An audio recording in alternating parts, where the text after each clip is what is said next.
Hello everyone, in this video I will explain you fixed cost. Fixed cost is a cost that does not change with the amount produced. Fixed cost remains the same regardless of production output. Fixed cost is a cost that does not change despite of change in the level of output. The cost is not affected due to increased or decreased output or production level.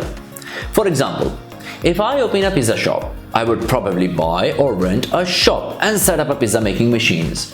The cost of land, rent and machinery is my fixed cost because I won't get affected by my level of output, whether I make one pizza or 100 pizzas or even no pizza at all.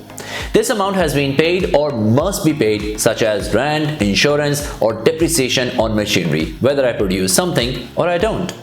So regardless of whether goods or services are produced or not, company cannot avoid fixed costs. Let me give you another example. I own an institution, Ideal.Educators. I had many students in my institution before COVID, but when the COVID came, the city I live in went into the strict lockdown. No student was coming and my rent $3,000, the salary of teachers and office security insurance were being paid as is.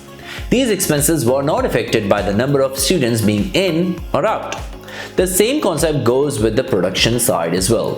Whether businesses produce or they don't produce at all, fixed costs will remain the same. Question: is it a fixed rule that fixed cost never changes? No, we cannot say that fixed cost never changes. Fixed cost can also change in some circumstances. For example, if the output is immensely increased and a business has to expand its operational capabilities, such as renting a new factory or buying more machinery, in this case a fixed cost will be affected because of the huge change in the level of output.